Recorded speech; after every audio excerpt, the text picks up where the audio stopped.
This is the Bedrock Tech Talks. It's brought to you by Bedrock Data. It's a company that I'm the director of, and we build data platforms for people and we fix people's data problems. So if you've got data that isn't doing what you want it to do, come to us, we'll help fix it.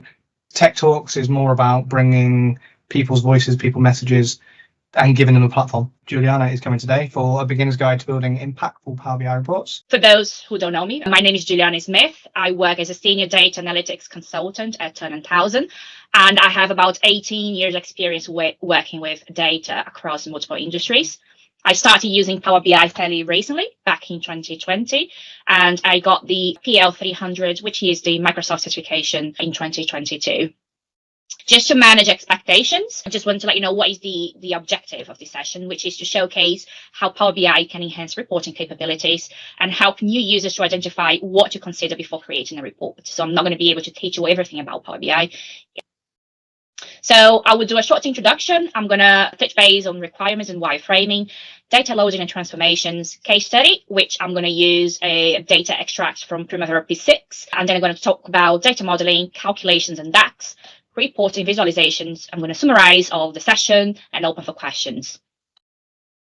So for those who don't know Power BI yet, Power BI is a collection of software services, apps, and connectors that work together to turn your unrelated data source into logical, visually immersive, and interactive insights. Your data may be just an Excel spreadsheet or a collection of cloud-based or hybrid warehouses. And Power BI consists of several elements that all work together. First, you have a Windows desktop application. That's where we actually create the report. So it's called Power BI Desktop. And then you can work in Power Query, you can do the data modeling, create DAX calculations, and add the visuals, the visualizations. We have an online software, Power BI service, and you can use it for sharing, for collaboration, to schedule refresh, to create apps and workspace, and work on gateway connection, so on. You have Power BI mobile apps that can be downloaded in Windows, iOS, and Android devices. You have Power BI Report Builder, where you can create paginated reports and share Power BI service.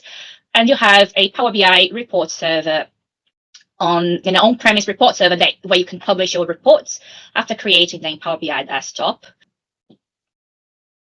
And then what I'm going to say now is very important, because these are the main takeaways from these sessions. So when we're planning to work or develop something in Power BI, it's very good to keep in mind these 5 different stages. So the first one I call a pre-development stage, where you gather all your requirements and you build your wireframe, your blueprint.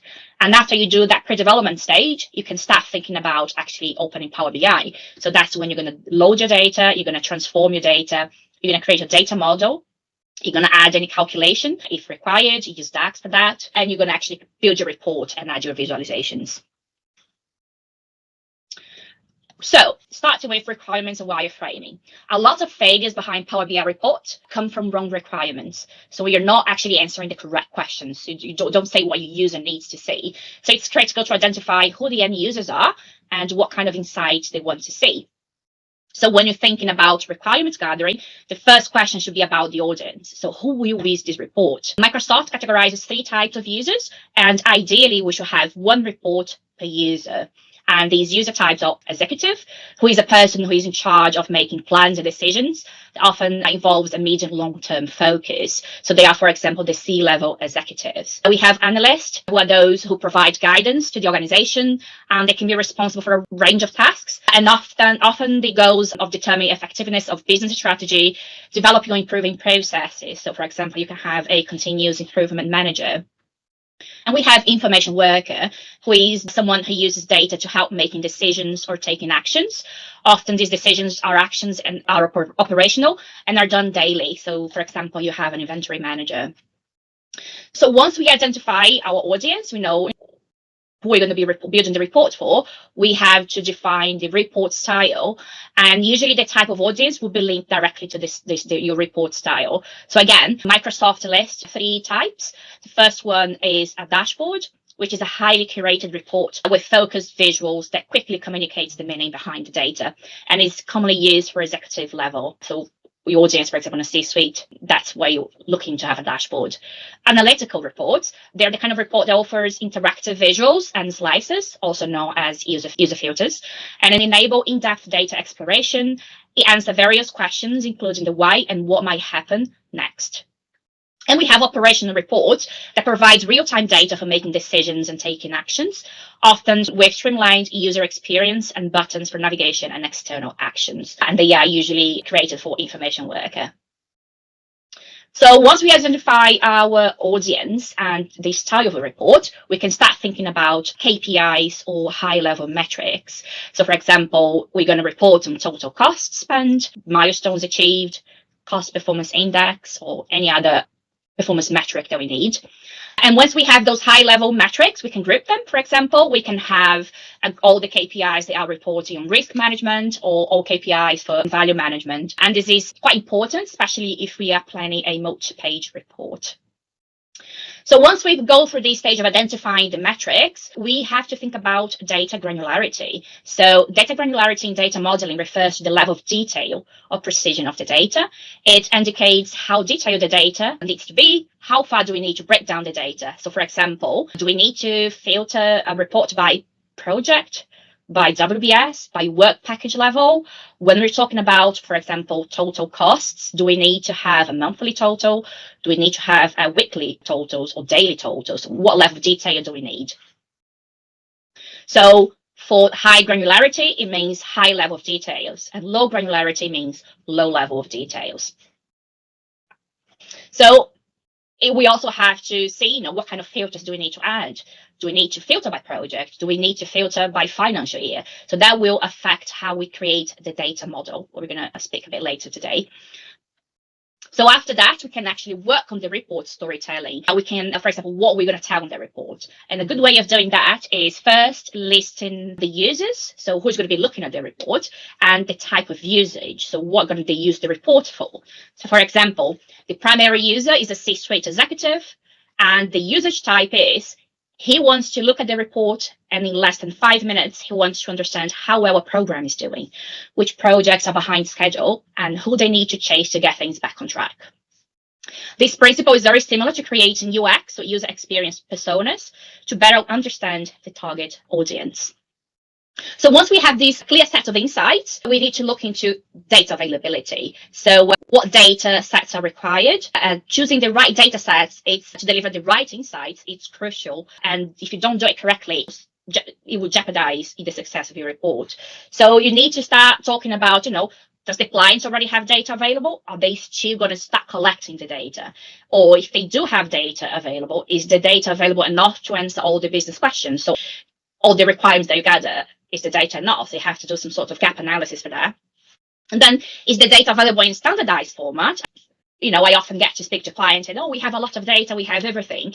And when I look to the data, they're not standardized. There is no way you can create a dashboard or a report in an automated way, because you're going to be constantly changing the data model for that. And then where is the data stored? Is the data stored in the cloud? Is it stored in a local server? Are you going to need any kind of permission to access the data, and who owns the data? It's also very important to know. So once we have all of that already, you think, okay, I can get started, but hang on, let's just wait before we actually open Power BI. So let's talk about wireframing. So it's a creation. So it's like if we're creating a blueprint that outlines the report structure, layout, and functionality before we develop any development work to start. So think of it as the skeleton of your dashboard showing bare bones, outlines of essential components such as charts, tables, and metrics. So wireframe aims to get a general sense of a Power BI report or dashboard, a layout, so hierarchy, and the flow before you actually put effort into building the report. And this can be especially useful when working with stakeholders to gather feedback on the dashboard or report overall structure. So you can have a more interactive way. Before you put effort in developing, you make sure that everybody's aware and they're happy with what you listed. So to do that, let's think about design principles. So if you think that your blueprint is you're going to try to replicate that in Power BI, it's good to understand what good design principles are. So the first, I would say, clarity and simplicity. So our report should have clean and uncluttered layout, highlighting the most important information. It should be relevant and focused. So they should display only metrics and KPIs that are most relevant to users' needs and goals. And it should have interactivity and drill down options. So it should allow the users to interact with the data, drill down into the details. And it should have a consistent branding. So they should have a consistent look and feel that aligns with organization's branding. So what that means, so if you have filters like slices on the page, they should be on the same location across the pages, because your user will be familiar. They will know exactly where to go to apply a filter. And organization branding means, if you're working for a client, do they have color palette? Do they specify the type of font you have to use? Do they have a logo? So it's good to align with that as well. So the first step in creating your blueprint is building a design flow map. So a design flow map is actually a map that tells you how the pages are laid out, how they flow, and where to go from each page. We should guide our users to see what they need and where to get help within the report, how to navigate between the different pages within the same report, or if they have to get a link to a secondary report. When you have a story like this, it helps articulate what is needed for your users' data journey as they gather information and walk away with actions. So for every page on your report, you should try to define the page type. The page type can be, for example, that's the main page. That's where they're going to land when they open the report. So that's an example. Or it's a drill through page. So it's like a detailed view from another visual. Is it a tooltip? So if you need to add additional information as a tooltip, you can define a page as a tooltip. It can also be a secondary. So, for example, after the landing page, you have a more summarized version. The secondary can be narrowed down to the details. And we should list the KPIs. So for each page, which KPIs, we don't need to use all of them. So which ones are we going to put on the page? The page outline. So what is the reason to have that page? So it's good to have a quick overview of the page and its purpose. And then finally, we have to identify the page entry and the page exit. So how your user will get into that specific page, and how are they going to what are they going to take away? Are they going to leave a main page to go a secondary page for details? Or are they going to get the phone and call someone to say, look, there is something wrong, you have to fix it? So that's what is the exit, is what actions they're going to take away from it. And then I create a little table here. You can do the same or not. It's entirely up to you what works best. So you can put here, program summary, and it's just the main landing page, or the KPIs I'm going to add here. So it's just to help you to have the understanding, because it will help you when you build your layout. And this can also be done based on different personas, right? So for example, the page exit could be going from a more high-level view to the detailed view. So now let's talk about layout. So we already know what the blueprint is. So let's talk about the layout. So layout is the placement, sizing, and spacing, an emphasis on user interface elements and contents within a page. Most of the Power BI reports are viewed on a web browser, so it makes sense to use web page design principles when we actually are creating our reports and dashboards. And they make use of design scannable pages, which is essential for enhancing user engagement and facilitating efficient information retrieval. So it's pretty much what patterns do we naturally use when we are reading something. So in the absence of visual cues, people will start looking at a page. So just think you have a book. How do you start reading the book? So in most of the Western countries, we read from the left to the right, and then all the way down to the left bottom, and then to the right bottom. So if you look to this first figure here, that is when you do this movement, this eye movement, that forms the Z.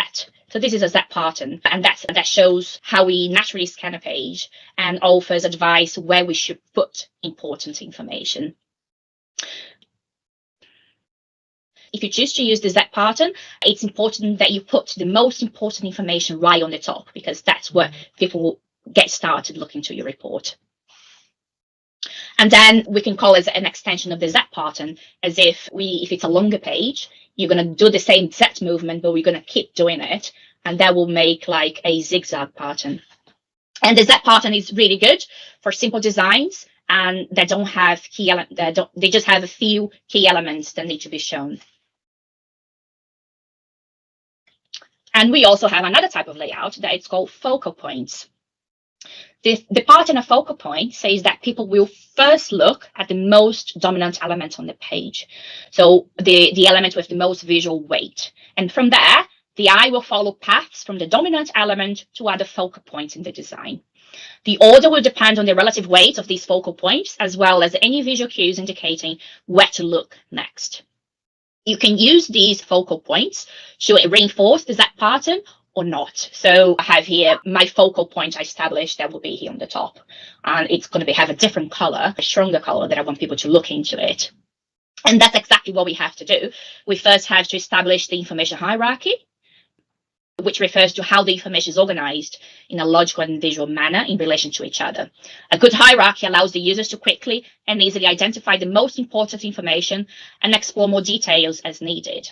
And then we identify the dominant element, which will create an entry point into your design, which means that it will suggest where my view should look first. So on this example I put here, I want the viewer to first look at this dark green here. That's where I want them to start look into the report.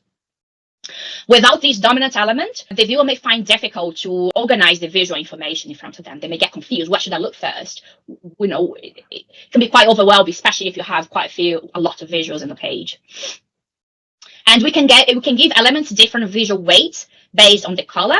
It can also be on the shape and other factors, anything that can draw attention to what you want to highlight as important. And then the more visual weight an element has, the more attention it will attract. And then we can create additional layers, so like levels of importance. You're going to add, for example, here I just put the names of the sections in an order that follows the Z pattern. Ideally, they said that typically you should have about 3 different layers. That helps the users to quickly understand the scene in front of them and suggest which order they have to take to gather the information. Studies have shown that usually the upper half of an image are considered more active and dynamic and increase the perceived visual weight of the element. So if you have something that's really important, put it on the top of the image and do not put anything that is important right on the bottom. And we can use position, emphasis, and other visual cues, like, for example, arrows, that help the users to find a way through the whole composition. So when these kind of visual cues are present, they will always control the path of the eye. So you don't need to worry about if it's going to be a Z pattern, F pattern. It's always going to be guided through the elements on the page. So, okay, now that we have the understanding, we kind of set up where we want to add the information. You can thinking about the visual elements. So at the wireframing level, every visual design should be justified by what it communicates.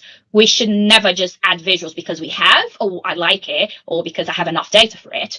We need to make sure that it adds value to the report. So always think, what questions do you answer with this visual and what action is being taken from this visual?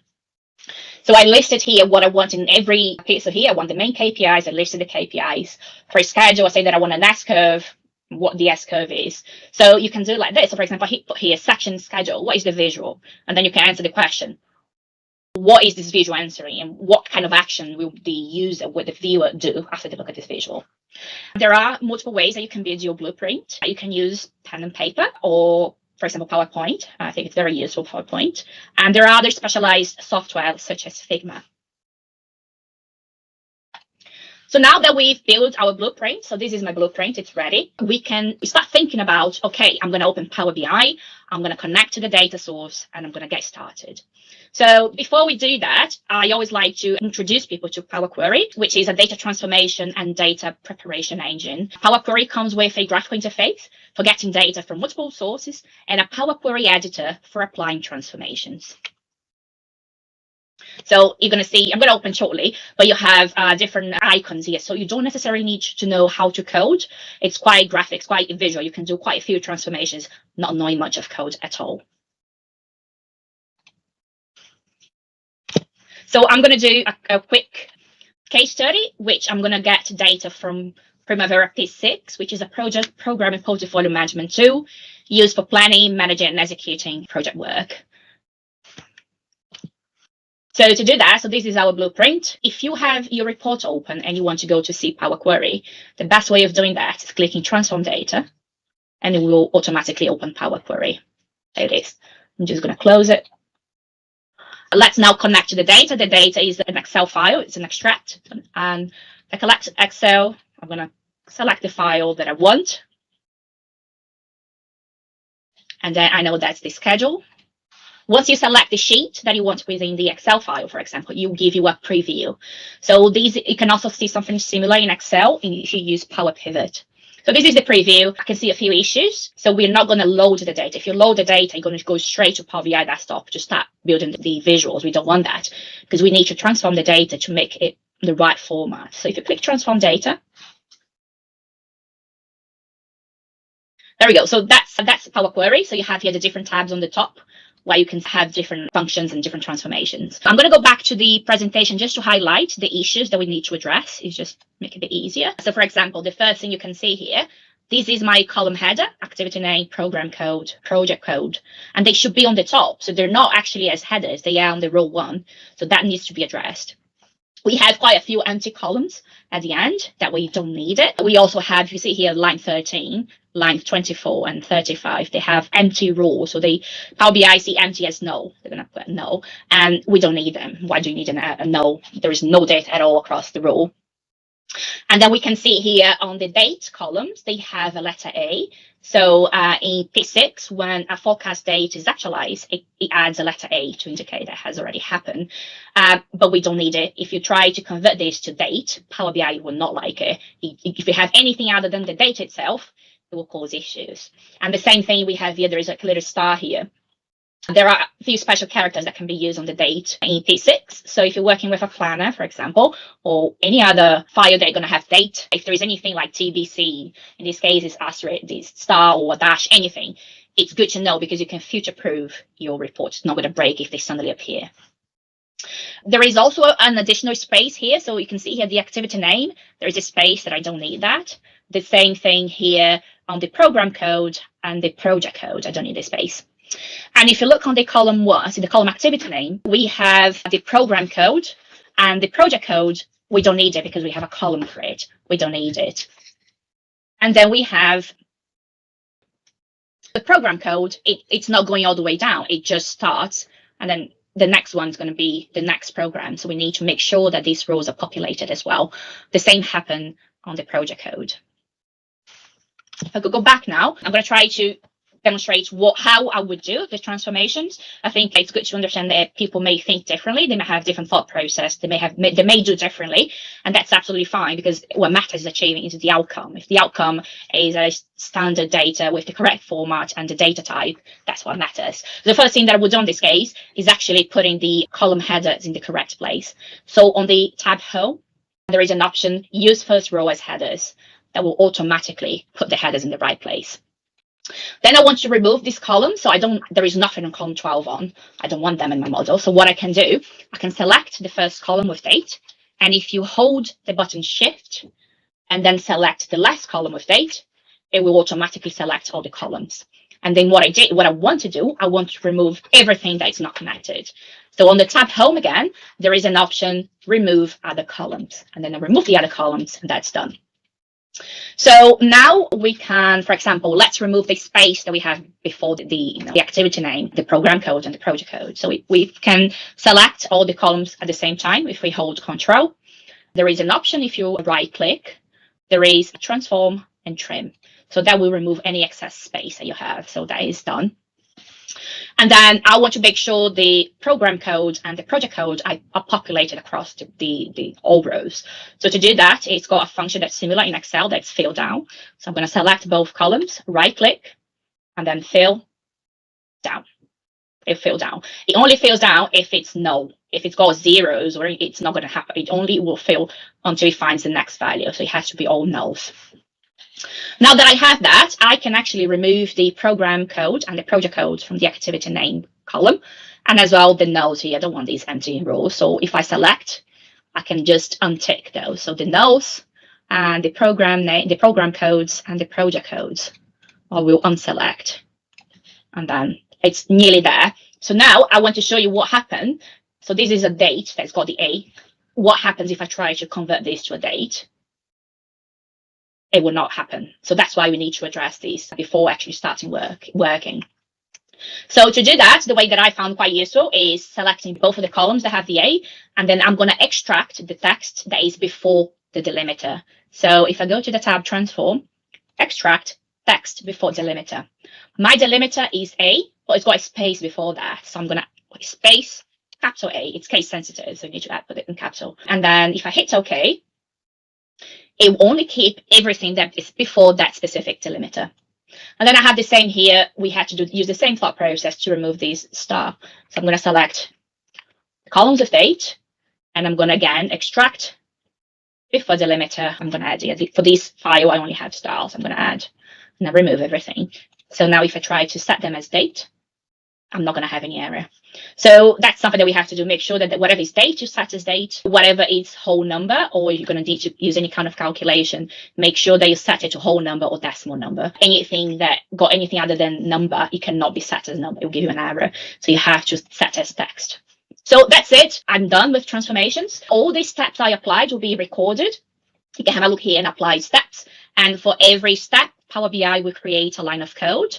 That's called, the code is M. You don't need to learn M before you get started with Power BI. In the future, will get very useful if you at least understand what the functions of M do. But it's something that you don't need to worry about. But that means that whenever you have to refresh that data, it will automatically apply all these steps. You don't have to worry about. So it's very good for automation. And then you can change your table name. And you're ready. All you have to do is close and apply. Back to my slide. So that was the end of the transformations done. So once we have that done, we can think about data modeling. So what is data model? I'm going to say what it means in Power BI, just to make things a bit easier. So in Power BI, data modeling is the process of creating relationships between common columns and multiple data sources. So the most common approach for data modeling in analytics solution is a dimension modeling. Essentially, this concept assumes that all your tables should be defined either as fact table or dimension tables. So a fact table will store events or observations such as sales, transactions, exchange rates, temperatures, and dimension tables are descriptive. They contain data about entities. So for example, you can have product details, you can have customer details, you can have details on the location, on the dates. A dimension table should always contain a single primary key column, which is used as foreign key in related to the fact table. So they will be connected through that key. So we can kind of think about it when you do a VLOOKUP in Excel, that you need to have a common key to search for other values on a separate tab. So that's something similar. Although you don't necessarily extract into the table, it will be done on your visuals. So each fact table will be associated with multiple dimensions. So if you see this example here where I have a fact table, so I'm like D6, for example, and around I have the dimension tables that I call lookup, because for me it's easier to remember. But I have the details on WBS, the date, life cycle, subcontractors, project details. And if you look, it makes like a star shape. So this type of schema is known as star, and is the most known type of dimension modeling. So it's very important to understand that Power BI relies on well-structured data models to create meaningful visualizations. And if you use the data model principles, you can effectively connect, transform, and visualize data from several sources within a large data set. So once we finish our data model, we can start thinking about calculations or measures, as they're known in Power BI. And there are two types of measures in Power BI. They can be implicit or explicit. Implicit measures are created automatically by Power BI. So if you remember when I said that we have to set the data type. So Power BI will identify all the numerical fields, because you're going to tell which column what is a whole number or a decimal number, for example. Power BI will then automatically mark them with the sigma sign, and that means that these column values will be summarized if you drag them directly to a visual. Explicit measures are created by the user, by the developer, using DAX formulas, and they are highly customizable, and you can use them to create quite complex calculations. The language DAX, which means data analysis expressions, is used. It's very similar to the DAX you have in Excel, and it's like a collection of functions, operators, and constants. There are over 200 functions available. And the explicit measures can be created as a new measure or quick measure. I will show you shortly how to do it. Quite recently, so in February 2024, there was an update that Power BI released a different way to create calculations that is called visual calculations, and it is still in preview mode. So if you want to try it, you have to go to your options, and then on the preview features, right at the bottom, you're going to have visual calculations. So you're going to have to enable it. And these visual calculations are defined and executed directly on a visual. So a visual calculation can refer to any data in the visual, including columns, measures, or either visual calculations. So I'll show you quickly what I mean, for example, by implicit measures and explicit measures. So if let's say I want to add a matrix. And on my matrix, I have here, if you look here on the right, there is the cost table. And I have here cost forecast and cost spend. It's got the sigma sign. So they are numerical values. So if you drag them automatically, Power BI will create an aggregation. And I think by default it's sum. You can change it if you click here, the options. There are different summarization types. It can be sum, average, minimum, maximum, distinct count, standard deviation, variance, and median. So that's all you can do. So that is when you drag directly from the column. And then you can also create a new measure. So I did here create a measure using the function sum. That's very simple. And then if I drag it here to the visual, it will automatically as well. It's the same total. It's just a different format. And then, oh, sorry, I put the spend. Hang on. Forecast. Sorry, put the wrong visual. Oh, there we go. So that's the same. It's just created differently. The good thing of creating your measures using DAX is whatever if you create another visual, if I want to add a card now, and I want to have the average, for example, you can use in different visuals. So they can be there. You don't need to create again. And if I want to use the implicit values, every time that I create a visual, I have to go here and set what type of aggregation. I particularly always create explicit measures if it's something very simple. And then if you have DAX as well, you can create more complex calculations. So that's not very complex, but I can give an example. I created here the cumulative sum for forecast totals and the actual totals, actual spend totals. So you can start creating a bit more complex visuals and calculations. And then we have the visual calculation. So how can we do it? It's something, so you have to start creating the visual. So for example, I'm going to add a matrix here. You have to add a field. So let's say that we don't want to create any measures. So I'm going to drag the field here, cost spent, straight to the value. So if I do that, and then right on the home tab, there is the option new calculation. So if you click new calculation, it will open this tab here. So for the visual calculation, you have some predefined functions like running sum, moving average, and so on. And then that's all you have to do. So for example, I want to calculate here the running total of the cost spent. So all I have to do is select here on the functions, running sum, and add the field. The field is literally the field that you added. So in this case, it's going to be sum of cost spent. It's here. And then you can just right. Something happened. It's the live demo gods. Oh, I know. I tried this so many times. Let me just go back. Why is it getting temperamental? Let's try again. Right.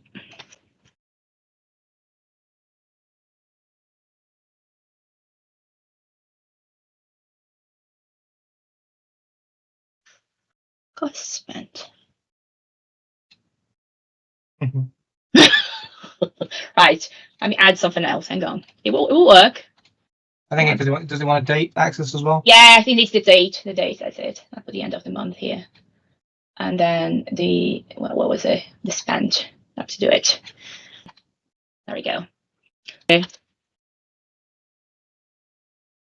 Put the function, running sum, put the field again. There we go. It will automatically create these. And then you can do the same for, I don't know, my forecast. Put it there. And then I want another calculation that is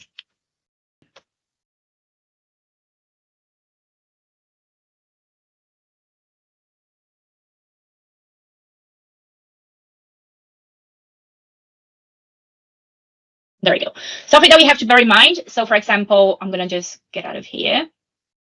I created here a measure that I set as in pounds. Once I create using the visual calculation, so if I click here, even though you have defined that as a pound, it will not replicate the format. So it's something that maybe because it is still in a preview mode, maybe that's something that they may address in the future. But the way around of doing that, you can wrap it on a format function. I'll just see the one.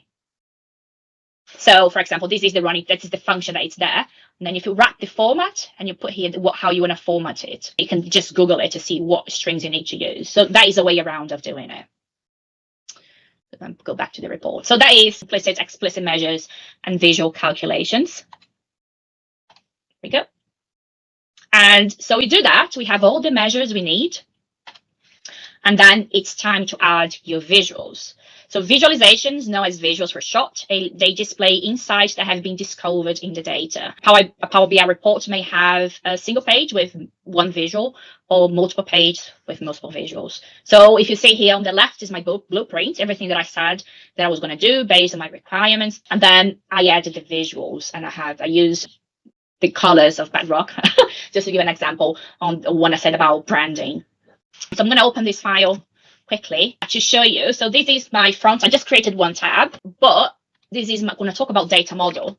This is the amount of tables that I connected, and they are all interconnected in that way because I have that done. If I select here on my filters, the different one region, so all the different tables will be on the same context. They will filter, they will work together, and they will always show here UK North. And then I want to choose here AO Arena. Everything is going to filter according to that.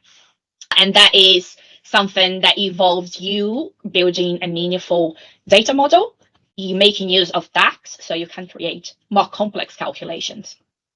And then you add your visuals. To add your visuals, you can just choose from the suggestions. You can also get more visuals. So there are like custom visuals. Not opening. There you go. So for example, in project controls, we use a lot of the Gantt chart, and you can see that some of them, they have a blue tick. So these are custom visuals certified by Microsoft. When you're using a custom visual, you have to keep in mind that, they may not guarantee data security. If you have any kind of confidentiality you have to think about. Some companies don't want us to use custom visuals at all. Some of them allow us to use the certified ones. So it's something we have to keep in mind. But they are really good. There are some really good custom visuals. If they're not certified, does not mean that they're not safe to use. It's just something that we need to keep in mind.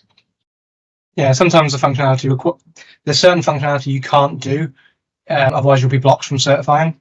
Yeah. And it's an admin controlled setting as well. So if your tenant has blocked non-certified visuals, when you upload them from desktop, they just won't be there. So it's worth bearing that in mind.